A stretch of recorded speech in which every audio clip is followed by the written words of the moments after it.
परळी तालुक्यामध्ये पाहिले तर गेल्या 2 दिवसापासून दमदार पाऊस पडते आणि याचा परिणाम पाहिले तर अनेक नदी आणि नाल्या वसरून वाहत येतं. मात्र काल परळी तालुक्यातील हुडाकोडगाव जे पूल आहे त्या पुलावरून जे दिग्रस जाण्याचे जे पूल आहे त्या पुलावरून काल एक फोर व्हीलर गाडी त्यामध्ये 4 जण अडकले होते आणि ते संपूर्ण गाडीसहित ते लोक जाऊन वाहून गेले. मात्र काही इथले पोलीसचे निरीक्षक उपविभागीय अधिकारी तर ऋषिकेश शिंदे व तसेच पोलीस सहाय्यक निरीक्षक गोरखनाथ धैफळे यांनी स्वतः त्या स्पॉटला जाऊन स्वतः पाण्यामध्ये कुठलाही अनुभव नसताना देखील ते बाहेर त्यांना काढलं आणि त्यांना त्यांच्या जीवपर्यंत वाचवलेले आहेत. माझ्यासोबत आता स्वतः गोरखनाथ धैफळे. सर, काय सांगाल, काय घटना होती आणि आपण स्वतः पाण्यामध्ये उतरून त्या दोघा तिघांचे जीव वाचवले, तर काय सांगाल? संध्याकाळी 1 वाजण्याच्या सुमारास आम्हाला माहिती मिळाली की डिग्रस येथील 2 इसम आणि त्यांचे 2 मित्र असे गाडीमधून जात असताना कोडगाव हुडा येथील नदीवरून त्यांची गाडी पाण्याच्या वाढत्या प्रवाहामुळे गेलेली आहे.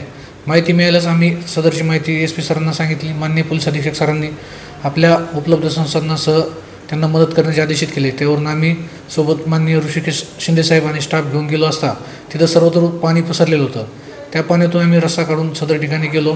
आपण स्वतः पाहिलं तर ह्या पाण्यामध्ये उतरला, स्वतः उपविभाग अधिकारी शिंदे साहेबचे पाण्याचा तुम्हाला काही अंदाज होता इतकं पाणी खोल्यामुळे असं नाही? निश्चितपणे पाण्याचा काही एक अंदाज नव्हता, परंतु आम्ही सर्वजण पोहण्यात शिकलेलं असल्यामुळे आणि प्रशिक्षणादरम्यान पोहण्याचा चांगला अनुभव असल्यामुळे आम्ही ती रिस्क घेऊन सदर ठिकाणी गेलो आणि तिथं दोर वगैरे वापरून त्यांना पहिले वाचवण्याचा प्रयत्न केला, परंतु दोर त्यांच्यापर्यंत पोहोचत नव्हता.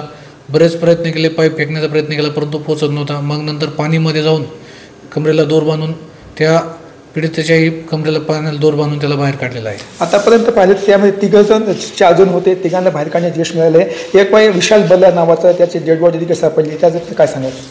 विशाल बल्ला हा 23 वर्षीय युवक होता. त्याला पोहता येत नव्हते, त्यामुळे तो कोणत्याही झाडाला पकडू वगैरे शकला नाही आणि त्याला स्वतःचा तोल सांभाळता आला नाही. त्यामुळे तो एका बाबळीच्या झाडाला अडकलेला आढळून आला. त्याची डेड बॉडी ताब्यात घेतलेली आहे. त्याच्यावरती PM करून नातेवाईकांकडे अंत्यसंस्कार कामी दिलेला आहे. गेल्या रात्री पाहिले काल 12 वाजता पोलीस प्रशासन असेल किंवा पोलीस विभागीय अधिकारी लाटके साहेब असतील त्या ठिकाणी ठाम बांधून होते. तसं पाहिलं तरी आपले जे मंत्री माजी मंत्री धनंजय मुंडे यांनी फोन केला होता आपल्याला काही? माननीय माजी मंत्री DM साहेब यांचा कॉल आलेला होता आणि सोबत त्यांचे स्वीय सहाय्यक माजी नायब तहसीलदार रुपनर साहेब हेही घटनास्थळी उपस्थित होते आणि त्यांनी माननीय SDM तहसीलदार यांना पाचारण करून तिथं मदतकार्य केलेलं आहे. आता पाहिजे तरी स्वतः धनंजय मुंडे माजी मंत्री धनंजय मुंडे यांनी आपले कौतुक देखील स्थाप देखील म्हणजे केले, कौतुकच केले कामाचं. आपलं कसं पाहतं त्याच्याकडे? आम्ही आमच्या माननीय पोलीस अधीक्षक साहेबांच्या या जिल्ह्यामध्ये ज्या काही सुधारणा चालू आहेत, पोलिसिंग कार्याबरोबर इतर सामाजिक कार्य आणि समाजातील प्रत्येक घटकापर्यंत पोहोचून नशामुक्ती असेल किंवा इतरही प्रकारचे जे काही कार्यक्रम माननीय पोलीस अधीक्षक साहेबांनी राबवले आहेत त्यांच्या आदेशाप्रमाणे कामकाज करत आहोत.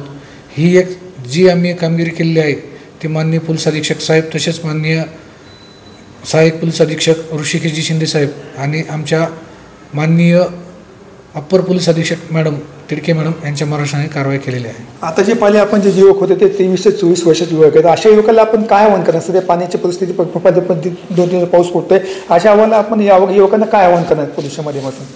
जीवन हे खूप अमूल्य आहे. आपल्या एका चुकीच्या निर्णयामुळे आपली तर प्राण्याची आहुती जातेच, परंतु आपल्यासोबत आपल्या कुटुंबातील इतर सदस्यांवर त्याचा विपरीत परिणाम होऊन कुटुंब अक्षरशः उद्ध्वस्त होत आहे.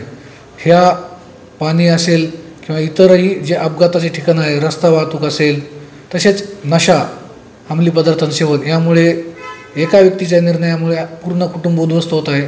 आमची सर्वांना एकच सूचना आहे की प्रत्येकाने आपापल्या जबाबदारीने वागावं. आपण हे कुटुंबातील सदस्य आहे, आपल्यावरती आपलं बाकीचं कुटुंबही अवलंबून आहे. सर्वांची इमोशनल अटॅचमेंट आहे, सर्वांनी त्याची काळजी घ्यावी.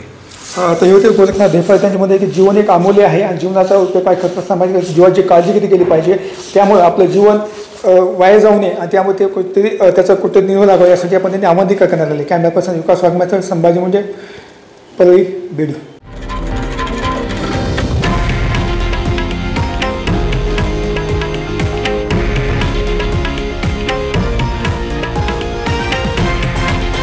हे आहे देशातील नंबर 1 न्यूज नेटवर्क आणि आपण पाहत आहात TV9 मराठी, एकमेव.